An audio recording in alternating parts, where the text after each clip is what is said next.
guys, welcome back to my channel. Welcome if you are new. Today I'm going to be doing my homeschool update for the past couple of months, I would say. So let's get started. I want to welcome you if you're new. My name is Heather. I'm a homeschooling mom of 3 kids, elementary, middle, and high school age. If you're not subscribed, I would love for you to hit the subscribe button and the notification bell so you are notified of all of my future videos. And if you're interested in more in-depth community and group coaching and workshops with me, you can check out my Patreon community, which is always listed in the description box. So today we're going to be doing a homeschool update. I thought I would do one. I don't know when the last homeschool update was that I did, to be real honest, and I probably should have looked that up before I sat down to record this, but I don't think that I did one in March, and it's, we're into the middle of April now. We're actually in our homeschool break, if you will, since we got back from our winter break, our long winter break where we take off Thanksgiving to New Year's. We decided to do a 6 weeks on, 1 week off schedule. And so this is our 1 week off in April. We had another week off in February, and that's actually been working really, really well. I like knowing that we have this week off. We are year-round homeschoolers, so we can kind of play with our schedule as much as we want. We can do 4 days a week. We can do 12 months of 15 days a month. We can do big chunks of time off, traditional scheduling. I mean, we really have a lot of options because in Maine, where I live, we need 175 homeschool days and there's 365 days in a year. So there's a lot of wiggle room. We tend to go over our 175. So we actually did meet our 175th day on April 6th, which was really good. We finished up most of our work. Now, we are a little bit behind in math, and part of that is due to how crazy our fall was, and we missed some days of math in the fall because we were just so busy and did not have enough time to get to all of the things every single day. I made a lot of adjustments in the second semester, namely that we were no longer doing public school activities. So that put a lot more time back in our schedule because we weren't having to be in the car constantly. I mean, that takes a lot of time. If you think about, even if we're only driving 5 or 10 minutes away, it's all of the transition time, getting everything ready to get into the car, getting everybody into the car, then spending the 5 or 10 minutes driving, and then coming home and then turning around and doing it again an hour later. It really was breaking up our day and making things really challenging. We were getting our work done, but I knew that we were falling behind in a few things. And it wasn't that the kids weren't understanding stuff. It was just that we needed a little bit more of a break, and that's fine. So we're going to be doing probably about 3 more weeks once we come back from this week off, just to finish up math. And then Emma does have her dissections, which we purposely pushed off because I didn't want them done in my house. I want those done outside because the smell is just, it's too much for me. So we're waiting until the weather is a little bit warmer so we can do those outside in the garage and with the garage doors open. And that will be good. But over the past couple of months, we have had a great time. I did just post a video last week on homeschooling high school and all of my concerns about homeschooling high school. Emma is going into her 3rd year of high school level courses this coming year, and I've just had a lot of thoughts recently about the direction that we're going. Not that anything is bad, and I had so many wonderful comments on that video, and I tried to answer a lot of them, but there was so much more that I probably should have said in the video that I didn't. Number one is we're not having a difficult relationship or anything like that. She's not unmotivated to do her work. She's still completing everything that I ask her to with a good attitude. She's a really good student and very self-motivated, but having the conversations that we have, I can tell that the subjects that we're doing are not as exciting to her as everything has been in the past. And part of that is geometry. She just does not like geometry. She does not like having to memorize the theorems and the proofs. that is not fun for her and she just doesn't see the value of it, she understands the math side just fine. And she does understand the theorems and the proofs, but she just doesn't put in as much time to memorize those theorems and proofs. That's fine. And to be really honest, I did not like geometry when I was in high school either, and I think that may have rubbed off on her a little bit. That has been a challenge, but it's not that she's not doing her work or that she's not doing well in her work. It's just that she just doesn't enjoy it. And she has been talking for the past 3 months to me since our winter break. She just wanted to quit geometry altogether and go back to algebra because she really likes algebra and just wants to continue with algebra too. So that was kind of like, well, I think we really ought to finish geometry, and she does know that she needs to finish it, but it's just not a fun subject. And that is okay. There are subjects that aren't fun. But again, it's not that she's having a bad attitude. It's not that she's not completing the work. It's not anything like that. She just does not see the value in it. And then the other subject that she's struggling with is biology. And I think that that's mainly because of the biology program that we chose, which is Apology of Biology, the 3rd edition. It is very wordy. Biology is a vocab heavy class anyways, but this one, it's almost like a roundabout way of talking about all of the things. And so it's very wordy and kind of difficult to follow. We've been doing much better since she has the USB drive this semester, which we did not purchase in the fall semester. She thought she wanted to go into veterinarian science, but after this course, she realized that she has no desire to continue with that path, which is too bad because she does love animals. She does love all of the exotic animals and all of that stuff. So maybe in the future, she will find value in taking more college classes and maybe having a different experience that way would be good. But anyways, so I just wanted to kind of briefly update everybody on the Homeschooling High School. It's more that I am so focused on a college trajectory that it's hard for me sometimes to step back and realize we're sitting down and making objectives on the passion projects. We're setting out the steps that we need to complete to make progress on these types of interests that the kids have. But it's hard to balance the two and just trying to figure out what is the best path. It's very easy to get stuck on the traditional college prep trajectory because that's what I did when I was in high school. I did college prep and then I went to college, then I got a job after college, But remembering that I've always been giving my kids I've always desired to give my kids a love of learning and focusing on their passions and their interests and showing them how to foster that has been important to me. I think that, overall it's just been a little bit of a trying year. And I think part of that was because our schedule was stretched so thin in the fall because of all of the public school activities that we were involved in. It was just a lot, and trying to manage all of that was challenging. But we have been having a great second semester. We have tons of time to work on all of the things, which is good because we had pared down so much in the fall to just the bare minimum that now we're able to add in all of the extra things, but we're also playing a little bit of catch up, especially with like math. So it's been a little bit of a crazy couple of months just trying to get all of the things done. Jack was working really hard. He started doing 2 or 3 math lessons a day, and then he got sick a week before our vacation, and so he was pretty much out for that week too.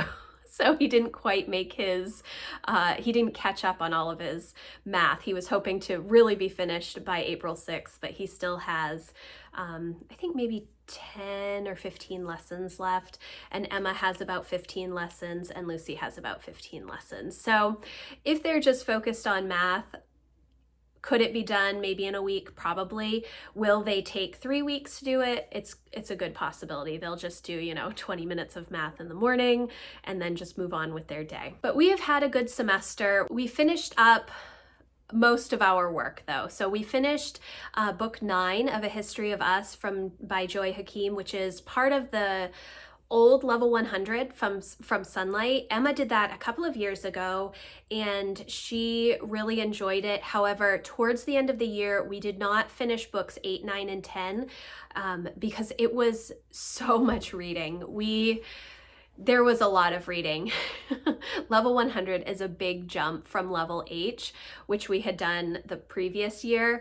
And she is a reader and she does read well and has amazing comprehension. We have great discussions and that's never been the problem. But the sheer number of books that she was reading between history and English 1 for that year was crazy. So we did not do books 8, 9, and 10, and I was fine with that. I did hit on the high points of those books, but we just didn't read them cover to cover. So we did finish book 8, I think right around the end of January, and then we did book 9. We did start book 10, but I'm not really that concerned about it because it is 20th century US history, and next year she's going to be doing 20th century world history. So I think she'll get a good understanding of everything that was going on in the 20th century through her level 300 class next year. And Jack is also going to be doing level 100 history next year. So even though they have a different spine, I'm not as concerned about just finishing that book. And really, that wasn't actually part of anything for my kids because Emma's doing constitutional literacy for her history this year, and Jack is doing main studies for his history this year. It was just because I missed having a read aloud with the kids and a history read aloud. So in November, I started doing that with the kids. And so we finished up those 2 books, which were really good. We also watched The Men Who Built America. There are several History Channel Built America series, like The Food That Built America, The Cars That Built America, something about the Titans of America, which I think is business related, and The Men Who Built America. They're all really good docuseries, and I definitely recommend them. They were fun to watch. Although Emma is always like, why is history so violent? And it really is. Why are all of the stories that we hear about so violent? Well, history itself has just been violent, but she gets kind of sick of it after a while. She's like, can we just have like a happy story?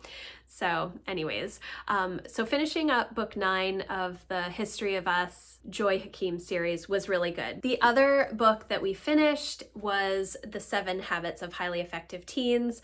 I can't even remember when we started this book. So this book isn't even that long. It's like 250 pages. However, the amount of discussion that we did within each habit and really fleshing out the different ideas behind the habit and working on the homework, if you will. It wasn't really homework. It wasn't like I was assigning homework. It was just, let me see if I can find. At the end of each habit, there are these baby steps. And so working through these with my kids, it was really, really good. All of the conversation that we had within this book was amazing, and I definitely recommend it. I recommend it as a read aloud, mainly because this author, Sean Covey, who is, I think, Stephen Covey's son, is definitely writing to public school kids.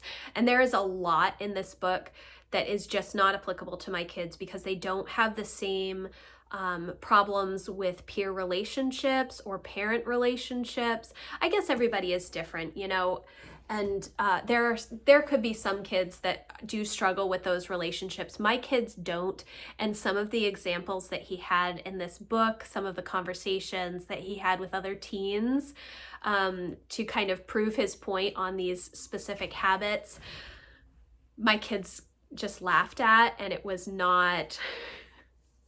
They just didn't see they didn't see it as important at all. So we had a lot of discussion about that book. I thought that it was really good. I really liked the habits, and it actually made me want to pull out my Stephen Covey book, The 7 Habits of Highly Effective People, which I read in college for one of my business classes, and I haven't read it in at least 10 years. I think I read it maybe when I first had Emma, like a second time around, but I haven't read it since. And going through the habits with the kids, I thought it was really good. And actually gave us a lot of food for thought as we're thinking about next year.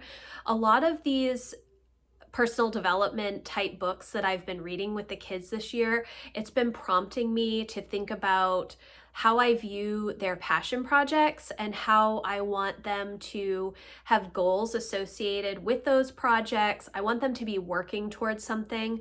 I don't want them to just, Jack loves video games. Most 12-year-old boys do love video games, but he doesn't need to just play video games. We've always had the view that if you're being productive, it's okay to have that time. So if he is creating his own video game, whether it was when he was really little using Scratch or now using Blender and Unreal Engine to try and create actual video games,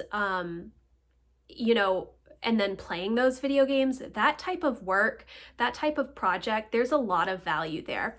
And making sure that the kids have time to fit those types of projects in is really important to me. And those types of creative projects that my kids enjoy are very singularly focused. They can't be multitasking on a bunch of different things at the same time.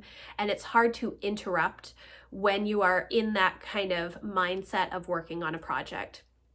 And I know that because when I'm editing video, I am fully focused on that video. And if somebody interrupts me, it's really hard for me to break out of that. It's not hard to break out of that concentration, but it's hard to get back into the concentration after I've been interrupted. So I understand that when my kids are working on a project, they really want to just be fully focused on the project. And that's part of the reason that this second semester, I've really tried to dedicate the morning time, like 8 to noon for my older kids, as our academic time, where I am working on math, foreign language, history, science, all of that stuff in the morning, so that in the afternoon, they're able to dedicate the entire afternoon to their passion projects. And that has been so much better this second semester. And I did talk a little bit about that in that homeschooling high school video that I did. And I know that I had a couple of people mention to me about time management, and I definitely understand time management. I've been, I talk a lot about time management. I guess what I didn't really get through to people was that the problem isn't time management, it's burnout. And just like I, as an adult, have a whole host of things that I want to do, there are some things that I need to do, and I can't just push those off because I want to focus on something that I'm interested in. And that's a little bit harder to manage and demonstrate to teenagers, I think. So my kids are really good and they understand that they need to get their work done. I don't want them to feel burned out. And so that was kind of my reasoning for some of what I said in the last video. I don't want us to be going 100 miles an hour constantly, just going to the next thing without any margin or downtime, because that's not a fun way to live. And my kids are introverts, and so I really know that they do not excel when they are constantly busy like that. So it's been really good to have those discussions with my kids. It's given me a lot of food for thought. I've taken a ton of notes about different things that we want to try next year. I fully involve my older kids in figuring out our rhythm, our schedule, when we're going to start school, when we want to take breaks. Every year I ask them if they want to start school early in July, which is typically when we start, or if they want to start later in the fall because and give up our long winter break. Not everybody takes Thanksgiving to New Year's off. We do because we enjoy that, and we work on some different passion projects and holiday related projects during that time, but we take a break from normal curriculum. But in order to do that, we need to start a little bit earlier, and they always choose to start earlier. So we already know that we're going to be starting at some point in July. I'm not entirely sure when yet, but I'm just kind of happy that we're just about done with our homeschool year and we're able to move into our summer rhythm passion projects. When we finish our curriculum, that's when we move into more dedicated time for our passion projects, whatever they may be. For Lucy, it's mainly playing. She doesn't have a whole lot of objectives that she's working towards, but she does have a few things that she wants to work on. Butterflies is one of those things. She really wants to hatch new chicks, to add to our backyard chickens. We may do that later in the summer. I'm not entirely sure yet. We're going to do a lot of nature-based stuff, and we're going to work on some building projects outside and life skills and things like that. Those types of things are a lot more fun for my kids, and I think they're a lot more fun for most kids. If you give them a choice between geometry and like going out in the woods and building something, they're going to want to build something instead. So, and that is, you are using geometry in some of that. So real world experience is helpful. But overall, it's been a good past couple of months. Jack read all of the Hunger Game books. He's almost done with the prequel now. He read a new series, not a new series, I don't think it's new, the Survivors series by, is it Erin Hunter? I think is the author's name. She also writes that Warriors series. It's like the Warriors is cats and the Survivors is dogs. There might be another series and spin-off series. So they've been reading quite a bit. Emma read all the Twilight books. She read a bunch of other books in the past couple of months, a lot of her books that she got for Christmas. She finished up all of her level 200 books, which she loved. It was a wonderful year of English for her, classical literature. She enjoyed all the Shakespeare. She enjoyed the C.S. Lewis books. She enjoyed, Jane Eyre and Pride and Prejudice, all of those books. Some of them were books that she'd already read, and so it was fun for her to work through the language arts portion of those books because she already knows them so well, but those were all really, really good. We finished up Story of the World for Lucy, book 2, volume 2, which is medieval times. I think that overall, I love Story of the World. We've used it since the beginning. In addition to the Sunlight books, we use Story of the World for our main history spine, and I think that for the most part, she enjoyed the stories. Some of the stories are a little over her head, but this is just our first cycle through history with Lucy, and so remembering that, sometimes it's hard for me to remember that she is just 8 and Emma is sophomore in high school. Because sometimes my expectations of Lucy are higher than they ought to be. And it was similar when I was bringing Jack up after Emma. I was thinking, well, we've already gone through this stuff with Emma, so he should know it quickly. And so I try not to rush as much with that stuff. But she finished Story of the World. She finished her language arts. She had read all of the level 2 readers that she was doing in with her language arts from Sunlight this year. She finished those, most of them before we went on our winter break in November, and then I think she just had one book that she had to read in January. So she has been choosing her own reading since February pretty much. She's been reading Nancy Clancy and Nancy Drew Clue Crew books. Pretty much anything that she pulls off of our beginner chapter books in the basement is fine. I thought about having her start the level 3 readers, but I didn't, and I ordered level 3 language arts for her for next year because I know as far as writing goes, that's where she needs to be.